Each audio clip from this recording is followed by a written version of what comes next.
Hello everybody, and welcome to this talk that I was asked to give here, and I'm very grateful for that opportunity of Seva, for my master.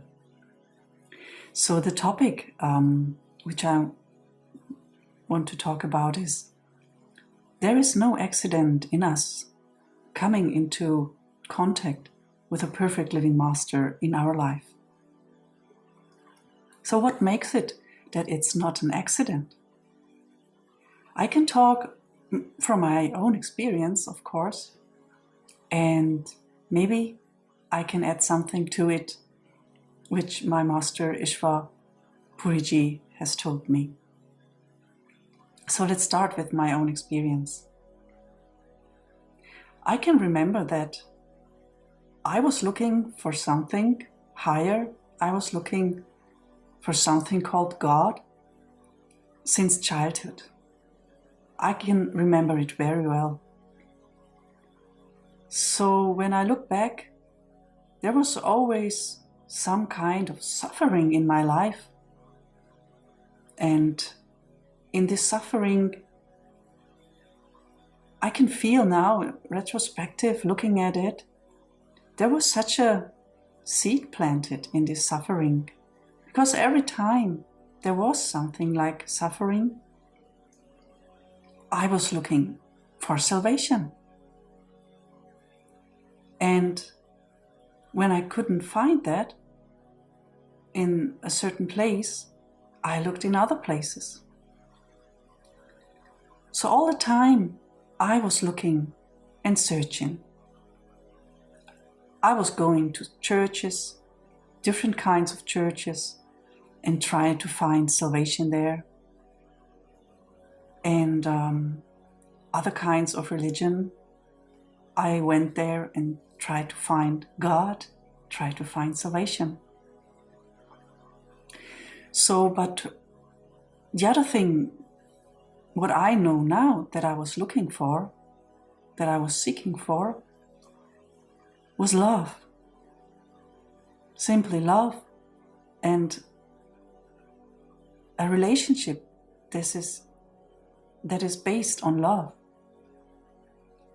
So this center point, this seeking for a true love was all the time by my side, in me, all around where I went. So in one particular part of my life, when the suffering went very, very strong, I met a person, and what I didn't know then, this person was initiated by ISTAworld.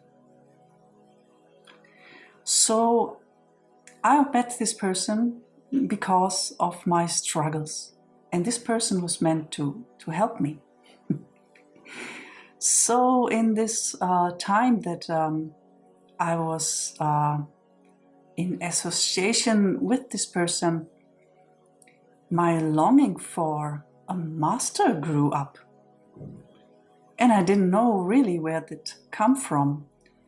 I had always masters in my life because I'm a practitioner of martial arts. So since childhood, since I practices this kind of martial art, I always had masters. And of course, all these martial arts that I did, they had some philosophy behind it. And so I always tried to follow this philosophy, and there was always this, moral things behind it. Be a good person, have a good character, to give things, and all this kind of stuff. So yes, so I was always in company of some kind of masters. So, but there came always a time when these masters didn't give me or couldn't give me any more of that what I was searching for, what I was seeking for. So I left them and I went to another master. So the same happened also in my spiritual practice with teachers, that I always come to a point where I couldn't get further. But I knew there was something more that I was seeking for. So one step further. So I came, like I said, to this person who was already initiated. And in this relationship, I always had this feeling that this longing for a master, for a spiritual master. And I guess, retrospective looking at it, so it was all wonderful setup. It was a wonderful setup from the beginning. And what I knew now from my master's talks and what he told me also before my birth, that it was set up. Everything was set up to the point where I met him, where I met my perfect living master. And it's not an accident, because I had some experience before I went to see him then.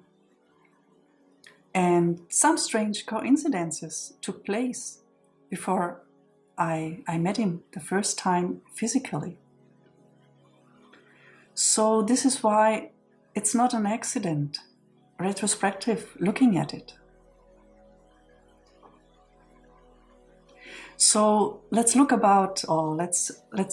a look on that, what my master and other masters have told me, or what is also written about that it's not an accident. Long ago, when there was no time, this is the funny part of that. Yeah, when we were souls sent out from the Creator to experience love and have a joyful ride, some of us souls made an arrangement with the Creator.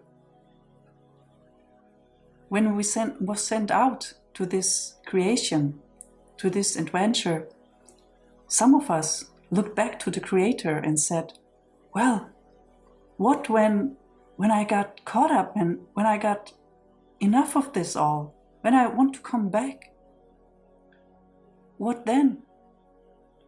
And the Creator said, well, then I will come and I will get you out of it.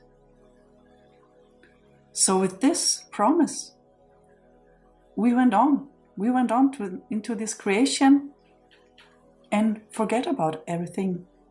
So this is how the story goes.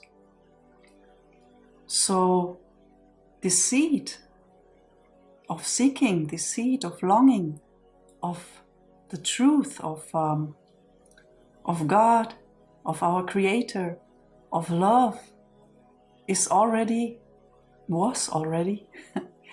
planted in our souls, in our hearts, in our mind even, so that when the time is right, all this is set up that we will meet our perfect living master. So this is why it's not an accident. It's all beautiful, made up, set up for us to come back to our true home with the help of that one who is the embodiment of the truth. So maybe you can find some equality in that what I was talking today. And if not, maybe you are starting already to think about that. So with this, I say thank you, Master, and goodbye.